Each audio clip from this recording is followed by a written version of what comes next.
Hello guys, তোমরা সবাই কেমন আছো? আমিও ভালো আছি। তো এই ঠান্ডাতে যদি হয়ে যায় গরম গরম নরম নরম একটু নান পরোটা, তাহলে কেমন হয় বলো তো? এটা ডিনারেও খেতে পারো বা ব্রেকফাস্টেও খেতে পারো। আর প্রেফার হবে সব থেকে ভালো যদি ডিনারে খাওয়া যায়, কারণ কি এই ঠান্ডায় খুব একটা ভাত খেতে কারোরই ভালো লাগে না ডিনারে। তো চলো আমি শেয়ার করে দিচ্ছি তোমাদের সাথে যে কিভাবে এই পরোটাটা বানানো যায়, এই পরোটার রেসিপি। তো প্রথমেই আমি ময়দা একটা ছাঁকনি দিয়ে ছেঁকে নেব, আর টক দই একটা পাত্রে নিয়ে তার মধ্যে বেকিং সোডা দেবো 1 টিস্পুন। ভালো করে মিশিয়ে রাখবো যতক্ষণ না দই থেকে বাবলস বেরোচ্ছে। দেন ওই ময়দাতে রিফাইন অয়েল দেবো, একটুখানি পাউডার সুগার দেবো, আর স্বাদ মতো নুন দেবো, দিয়ে ভালো করে মিক্স করব। করার পর ফাটানো টক দইটা আমি ময়দার মধ্যে দিয়ে ভালো করে মিশিয়ে ওর মধ্যে উষ্ণ গরম জল দিয়ে মাখাতে থাকবো।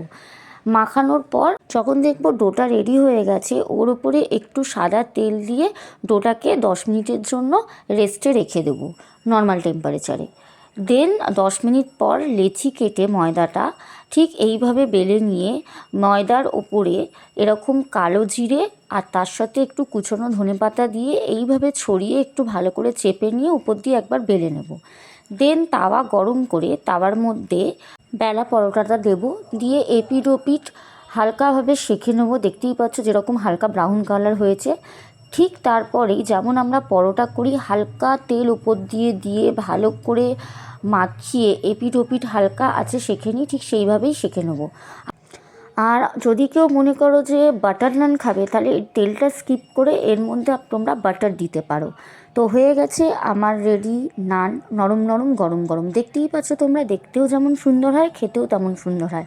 আর দেখেই নাও তোমরা নিজের চোখে কত সুন্দর দেখতে হয়েছে আর কতটা নরম হয়েছে, একবার তোমাদের হাতে ধরে দেখাচ্ছি। এটা পরের দিন সকালে পর্যন্ত তোমরা মাইক্রোওয়েভ বলো বা চাটুতে বলো গরম করেও খেতে পারবে। দেখতেই পাচ্ছ, ছিঁড়েও তোমাদের দেখাচ্ছি যে ভিতরটাও কতটা নরম হয়েছে আর কতটা পাফি হয়েছে। তো বানিয়ে ফেলো ওয়েট না করে।